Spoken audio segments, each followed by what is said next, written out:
Hello everyone, welcome to my channel. আশা করছি তোমরা সকলে খুব ভালো আছো। আমিও ভীষণ ভালো আছি।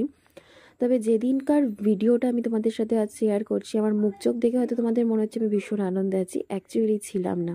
আমার মায়ের ছিল ভীষণ শরীর খারাপ। পরের দিনই ছিল আমার মায়ের অপারেশন। তার আগের দিন ভিডিওটা আমি শ্যুট করেছিলাম, কারণ সেদিন আমি বাড়িতেই ছিলাম এবং কী করছি সেটাই তোমাদের সাথে শেয়ার করব।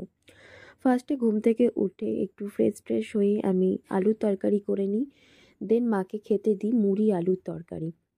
দেন স্নান টান করে ফ্রেশ হই, তারপরে গপু ভাইতে স্নান করাই, ঘুম থেকে তুলি আগে। তোলার পরে স্নান টান করিয়ে ওদের সুন্দর করে পুজোর আরাধনা করি। আরাধনা করার পরে দুপুরে রান্নার দিকে চলে যাই আমি। সেই ক্লিপসটা আমার কাছে যদিও বা নেওয়া নেই এখানে, তো সেগুলো করা হয় এবং আমার মাকেও দেখাবো। মাকে দেখলে তোমরা বুঝতে পারবে মা কতটা শরীর খারাপ, মায়ের মুখ চোখ দেখলেই বুঝতে পারবে।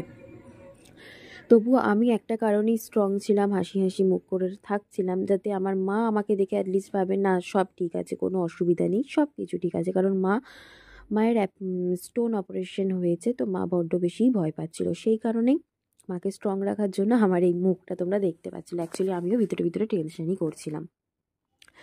তো সুন্দর করে আমার বাড়ির রাজপুত্রকে খেতে দিয়ে পুজো টুজো দিয়ে মা নমস্কার করবে।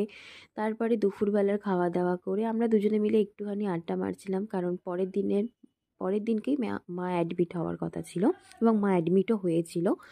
তো তারপরে এক সপ্তাহ মাকে দেখতে পাবো না, মাকে হসপিটালে থাকতে হবে এবং আমি যাতায়াত করব অবশ্যই, কিন্তু বাড়িটা তো ফাঁকা থাকবে। মা ছাড়া বাড়ি একটা অদ্ভুত, সেটা আমি ফিল করেছি।